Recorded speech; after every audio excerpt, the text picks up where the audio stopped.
Oke, di bagian ini gue tidak akan menjelaskan panjang lebar mengenai bagaimana sejarah fisika itu muncul ya. Pada intinya adalah fisika itu uh, awalnya tidak berdiri sendiri disebut sebagai fisika, justru di awalnya tergabung dalam ilmu filsafat ya. Kemudian banyak filsafat-filsafat kuno yang kemudian melihat fenomena, kemudian mengungkapkan pikiran-pikirannya, dan setelah bertahan melewati lintas zaman, kemudian muncul tools yang namanya matematika, maka itu teori-teorinya itu kembali diuji dan dibuktikan apakah sesuai dengan realita atau tidak. Nah itu ya sejarahnya. Tapi untuk di sini gue cuma pengen menekankan mengenai tokoh fisika. Jadi apa sih pentingnya ya? Apa pentingnya uh, kita memandang fisika itu dari segi sejarah ya? Apa pentingnya kita melihat fisika sebagai sebuah sejarah, dan apa pentingnya kita mempelajari tokoh-tokoh fisika dan pemikiran-pemikiran yang dilahirkan dari tokoh-tokoh tersebut.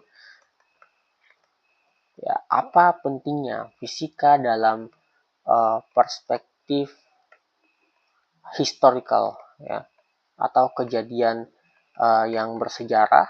Kemudian apa pentingnya kita mengetahui tokoh fisika dan pikirannya. Nah, tentu dalam melihat fisika supaya kita lebih lebih melekat dalam kepala kita tentang teori-teori fisika, kita akan perlu memahami yang namanya kejadian ya, kejadian yang mendasari. Jadi setiap ada teori di fisika, contoh mungkin misalnya hukum paling sering ya, hukum yang dibahas itu adalah hukum Newton ya, hukum Newton yang didasari tokohnya oleh Isaac Newton.